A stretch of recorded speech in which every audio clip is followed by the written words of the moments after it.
What's up, everybody? I'm back with another roller coaster review, continuing with the Hersheypark stuff. Today we are reviewing Comet, their classic wooden roller coaster at the park. I don't remember exactly when it's released, but but like Super Duper Looper, it's been out for a while, and both this and Super Duper Looper's initial release years will be in the title of the video, so you can go check that out. But I got one ride in on this thing, and let's so I got a lot of notes about it, so let's jump right into it, shall we? This ride, like I said before, with all the other coasters, it's really hard to find. I don't know why it's so hard to find. This was probably the hardest one to find out of all the coasters. This was the last one that was actually truly difficult to find out of the coasters that we rode. Like we were trying to go through like the way through the park, and we were going to ride this one after Super Duper Looper instead of Great Bear. We couldn't find it, so we just ended up getting on Great Bear because we found that one first, and then we finally went back and looked for this one. It took us forever to find it, though. And then we finally find it, and guess what? The sign is like this tiny. What? Like, how tiny do you have to fucking make the fucking sign? Because you can see the coaster. Like, not super tall, but you can still see the coaster through multiple areas in the park, right? But like, it's so small. I don't understand why the sign is like this, or like this fucking tall. I don't understand why it's that tiny. Just so annoying. Really anything, because you can attest to its location of its entrance based on the terrain and the area that they had to work with, but you can't make a bigger sign. Like, seriously, we probably walked by it like 4 times before we actually found it, just because how small it was. But oh well, we got on it. That's all that matters. Another thing I noticed before we got on the ride is that the ride cars don't necessarily line up with the gate that they're assigned with.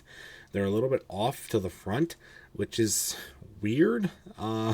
The only other ride that I know that does that is Storm Runner at Kentucky Kingdom, which I've not gotten on yet, but I do want to. But that was weird. I don't understand why you couldn't just align them up correctly. Maybe it's just because of how they were working with that day, but what are you gonna do? I had a little bit of trouble getting into this ride, but not too much. It does have a little bit dip. The where you actually load and unload, like when you get off the brake run, there's a little bit of dip, and then you have another dip before going up the lift hill.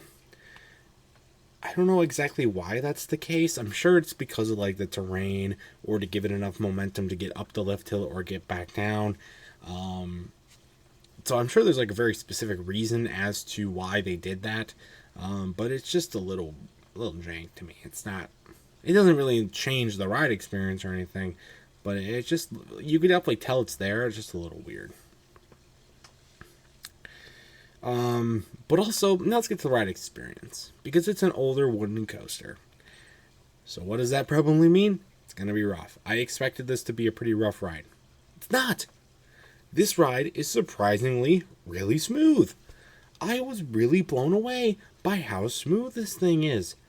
It was just so awesome to ride an older classic coaster that was smooth.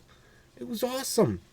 And that allowed for, and then this ride's big things like its drops, right? And because of the smoothness, I was able to really enjoy some really good air that I got coming off the drops, the double downs, and the main drop itself, and some of the drops off the airtime hills.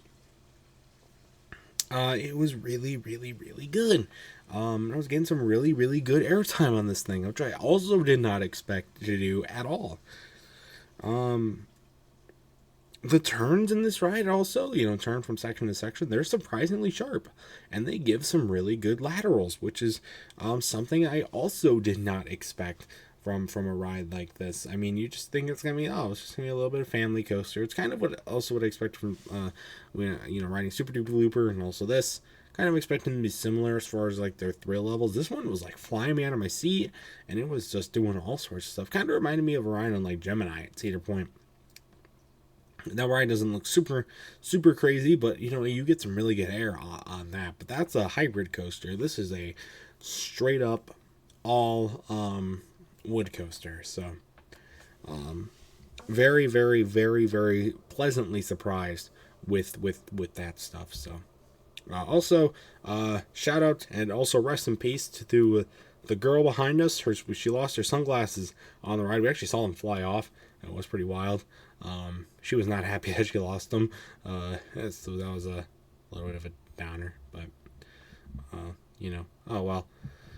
This is also one of the few rides that I saw that had like lights on it and like the light bulbs and stuff for a more classic night package. Sadly, the ride broke down, so we didn't get to see a lot of it after we rode it. But you know, that's glad we got on it at least. So there we go. But my overall thoughts: very surprised about this ride. It's a good ride, and if I go to Hersheypark, I'm gonna get on it. I didn't think I'd say that before I rode it. So definitely a good ride. My final score, probably for Comet, I'll give it an 8 out of 10. It's nothing like crazy, but I really enjoyed it. So I would definitely recommend getting on it if you are at Hersheypark. So, but that's going to do it for this review. If you've ever ridden Comet, I'd like to know your thoughts about it in the comments section down below. Is there anything I really should have talked about that I didn't? Anything I missed? Let me give me your thoughts. So, and that's going to do it for this coaster review. Stay tuned for other much more amazing content, including more Hersheypark coaster reviews. And we got 7 more, I think, to do. So, and so stay tuned for other awesome stuff as well. And until next time, I will see you guys later. Goodbye.